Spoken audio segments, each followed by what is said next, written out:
हर हर महादेव मित्रों, आप सभी को सावन की हार्दिक शुभकामनाएं।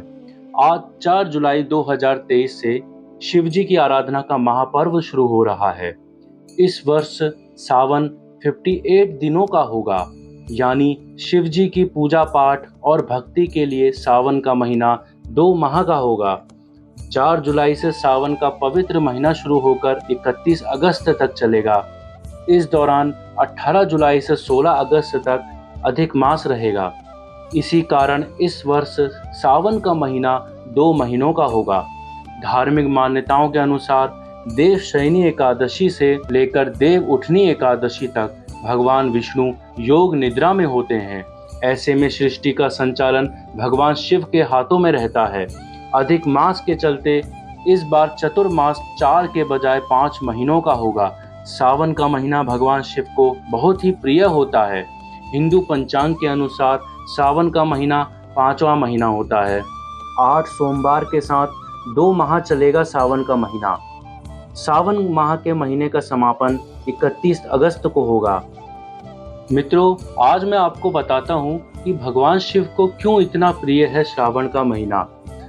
मित्रों, भोले भंडारी को सावन का महीना इसलिए प्रिय है कि एक बार जब सावन के महीने में ही माता पार्वती ने भगवान शिव को पति के रूप में पाने के लिए कठोर तपस्या करी, जिससे भगवान शिव प्रसन्न होकर मां पार्वती को पत्नी के रूप में स्वीकार किया था।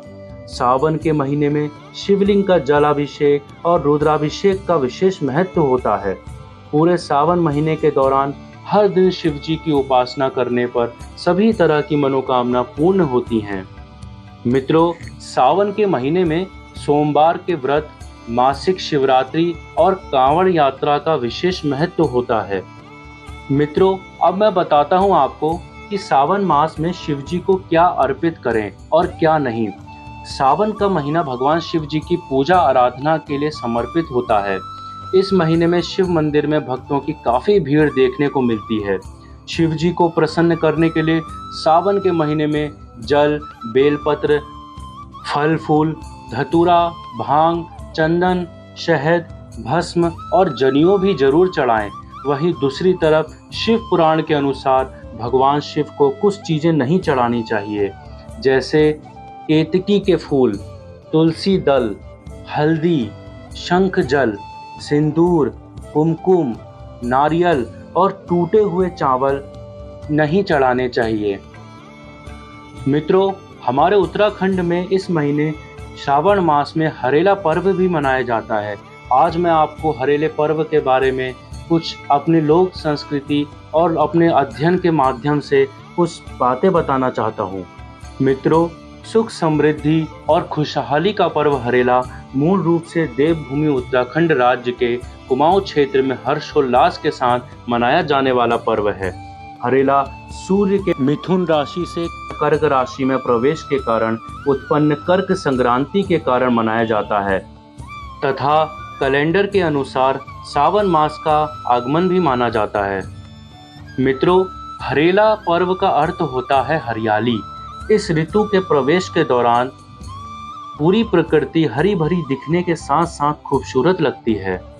मित्रों, अब मैं आपको बताता हूँ कि हरेला कैसे बोएं और इसको हरेला क्यों कहा जाता है। हरेला बोने के लिए टोकरी अथवा फैले हुए पात्र में मिट्टी डालकर गेहूं, जौ, धान, गेहूं, मक्का, उड़द तथा सरसों आदि 5 या 7 प्रकार के बीजों को बोया जाता है। शहरी श्रद्धालु इन बीजों की उपलब्धता के अभाव में गेहूं, जौ एवं मक्का को ही बो लेते हैं। इन उगे हुए छोटे छोटे पौधों को ही हरेला कहा जाता है।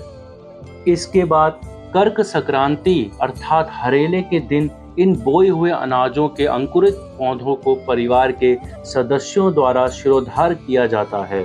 उसके उपरांत इनको पकवानों का भोग लगाकर काटा जाता है। मित्रों, अब मैं आपको बताता हूँ कि हरेला कितने दिन पहले बोएं और इसे कब बोया जाता है। प्रचलित स्थानीय परंपरा के अनुसार हरेला 11 दिन, 10 दिन अथवा 9 दिन का रखा या उगाया जाता है। अतः कर्क संक्रांति के दिन हरेला काटने के लिए अपनी स्थानीय परंपरा के अनुसार अन्न को 11, 10 अथवा 9 दिन पहले बोया जाना चाहिए। मित्रों, अब मैं आपको बताता हूँ कि हरेला पर्व कब मनाया जाता है। दोस्तों, उत्तराखंड में विभिन्न प्रकार के लोक पर्व मनाए जाते हैं, जिन्हें किसी निश्चित समय में मनाए जाने का प्रावधान है। ठीक उसी तरह से हरेला पर्व कब मनाया जाता है, इस प्रश्न का जवाब जानने के लिए बहुत से लोग उत्सुक हैं। उत्तराखंड की संस्कृति के बारे में जानना हर एक व्यक्ति की रुचि होती है, क्योंकि उत्तराखंड की संस्कृति राज्य को एक विशेष स्थान प्रदान करती है। बताना चाहेंगे कि हरेला पर्व वर्ष भर में 3 बार मनाया जाता है। सर्वप्रथम यह पर्व चैत्र मास में मनाया जाता है और दूसरा पर्व श्रावण मास में मनाया जाता है, जबकि लास्ट यानी कि तीसरा हरेला पर्व अश्विन मास में मनाया जाता है। इस तरह हरेला पूरे वर्ष में 3 बार मनाया जाता है। मित्रों, अब मैं इस पर्व के बारे में कुछ इतिहास बताना चाहूँगा। मित्रों, हरेला पर्व का इतिहास काफ़ी पुराना है। मुख्य रूप से यह पर्व स्थानीय लोगों के माध्यम से ही बनाए जाते हैं, जो कि किसी खास समय एवं ऋतु के साथ किसी व्यक्ति विशेष से जुड़े हुए होते हैं। हरेला पर्व का इतिहास प्रकृति के नए रूप धारण करने से लेकर किसानों द्वारा की अच्छी फसल की कामना से जोड़ा जा सकता है। हरेला पर्व में सभी लोग अपने देवी देवताओं से एवं भगवान भोलेनाथ से घर में सुख समृद्धि के साथ साथ अच्छी फसल की कामना करते हैं। इसीलिए उत्तराखंड के लोगों को द्वारा सावन मास में पड़ने वाला हरेला पर्व अधिक महत्व दिया जाता है। मित्रों, अब मैं आपको इस वर्ष हरेला पर्व की कुछ जानकारियां देना चाहूँगा। आज से सावन का शुद्ध कृष्ण पक्ष प्रारंभ हो गया है। मैदानी क्षेत्रों के कुछ लोगों का आज से सावन महीना शुरू हो गया है। शनिवार 8 जुलाई को हरेला बोया जाएगा।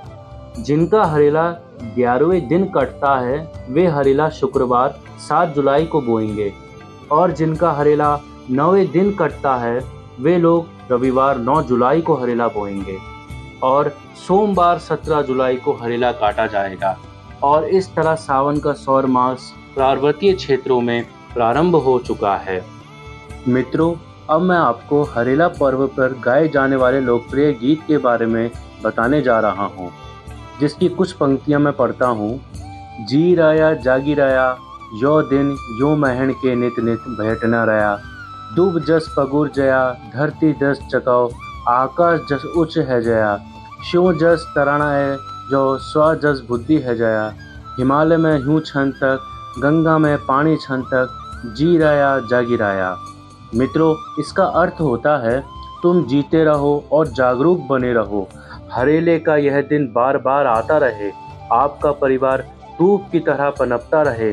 धरती जैसा विस्तार मिले, आकाश की तरह उच्चता प्राप्त हो, सिंह जैसी ताकत मिले और स्यार जैसी बुद्धि मिले। हिमालय में हिम रहने और गंगा में पानी बहने तक इस संसार में तुम्हारी ख्याति बनी रहे।